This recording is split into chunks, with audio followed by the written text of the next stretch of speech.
تو ہم لوگ ان کو ڈائگنوز کر کے اس ٹریٹمنٹ لکھتے ہیں اور ہم بتاتے ہیں کہ اس کا ایک خاص ٹریٹمنٹ ہے، مینز 6 ماہ تک جو ہے اس کا ٹریٹمنٹ منیمم ہے. تو لوگ جو ہے جیسے ہی 2 ہفتے 3 ہفتے دوائی کھاتے ہیں وہ پھر اس کی چھوڑ دیتے ہیں، دوائیاں چھوڑ دیتے ہیں کہ اب یہ جو ہے ڈیزیز ہے ٹریٹ ہو گئی ہے. لیکن اس کے لیے ہم بارہا یہ میسج دیتے ہیں، ہم لوگوں کو بھی کنوے کرتے ہیں، اپنے پیشنٹس کو بتاتے ہیں.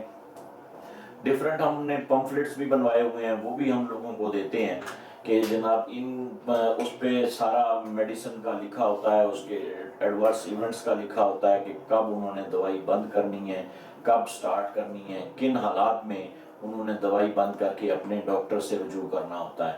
اسی طرح شوگر بلڈ پریشر کے مریضوں میں جو ہے وہ فالج کی بیماری بھی بہت زیادہ کامن ہے، ہارٹ اٹیکس کامن ہے. تو اس کے لیے بھی ہم مریضوں کو مشورہ دیتے ہیں کہ وہ ڈیلی جو ہے کم از کم 30 سے 40 منٹ واک کیا کریں. 30 سے اور ہفتے میں 5 دن جو ایک سٹینڈرڈ گائیڈ لائنز ہیں کہ یہ 30 سے 40 minute once daily and 5 days a week جو ہے یہ واک کرنی ہے. اس کے بعد ڈائٹری موڈیفیکیشنز ہیں، کولیسٹرول جو ہے اس میں چکنائی کی جتنی بھی چیزیں ہیں ان کا کم استعمال اور نمک کا کم استعمال جتنا. اور بعض دفعہ لوگ جو ہے وہ نمک بالکل بند کر دیتے ہیں، تو بالکل بھی بند نہیں کرنا لیکن اس کا استعمال کم کر دینا ہے، ٹھیک ہے. تو اس کے علاوہ باقی جتنی ڈائٹری موڈیفیکیشنز ہیں، ویٹ ریڈکشن جو ہے دی اٹ موسٹ امپورٹنٹ، کہ بلڈ پریشر کے حوالے سے یا شوگر کے حوالے سے. شوگر کے حوالے سے ہم ایک کہتے ہیں ایبڈومینل اوبیسٹی. ویسے تو اوبیسٹی ایک کامن ٹرم ہے، بٹ ایبڈومینل کے پیٹ کا بڑھ جانا جس کی وجہ سے انسولین جو ہے وہ باڈی کی سینسٹیو نہیں رہتی کہ اس نے جہاں پہ جا کے کام کرنا ہوتا ہے، جس ٹیشوز لیول پہ اس نے لگنا ہوتا ہے اور کام کرنا ہوتا ہے، وہ اس ایبڈومینل فیٹ کی وجہ سے وہاں پہ نہیں لگتی اور اپنے ریسپٹرز پہ اٹیچ نہیں ہو پاتی اور اس کا کام ختم ہو جاتا ہے، وہ بلڈ میں ہی ٹوٹ پھوٹ کا شکار ہو کے ختم ہو جاتی ہے. تو اس فینومینن کو ہم کہتے ہیں انسولین ریزسٹنس فینومینن. تو اب دیکھا یہ گیا کہ جن لوگوں کی ایبڈومینل اوبیسٹی تھی ان کو اگر شوگر نہیں تھی تو they develop sugar and they develop after that blood pressure. تو اسی جیسے جیسے ہم کسی مریض کو ویٹ ریڈکشن کا کہتے ہیں تو اس کی دوائیوں کی مقدار ویٹ ریڈیوس ہونے کے ساتھ ساتھ دوائی کی مقدار میں بھی کمی آنا شروع ہو جاتی ہے، اور اسی طرح ویٹ ریڈکشن کے ساتھ ساتھ انسولین لگانے کی مقدار بھی کم ہونا شروع ہو جاتی ہے. کرونا وائرس جو کوریڈیائی فیملی سے اس کا تعلق ہے. اب یہ پچھلے تقریباً 1 سال سے ہمارے پاس جو ہے وہ یہ ڈیزیز موجود ہے. لاسٹ ایئر بلکہ 2019 کے دسمبر میں یہ چائنا سے سٹارٹ ہوئی اور ہمارے ملک میں اس کا کوئی 21 مارچ کو شاید ہمارے پاس جو ہے پہلا کیس رپورٹ ہوا تھا 2020 میں.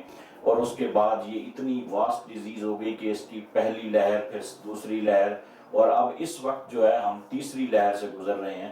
اور یہ تیسری لہر جو ہے وہ پہلی دونوں کی نسبت بہت زیادہ ڈینجرس ہے.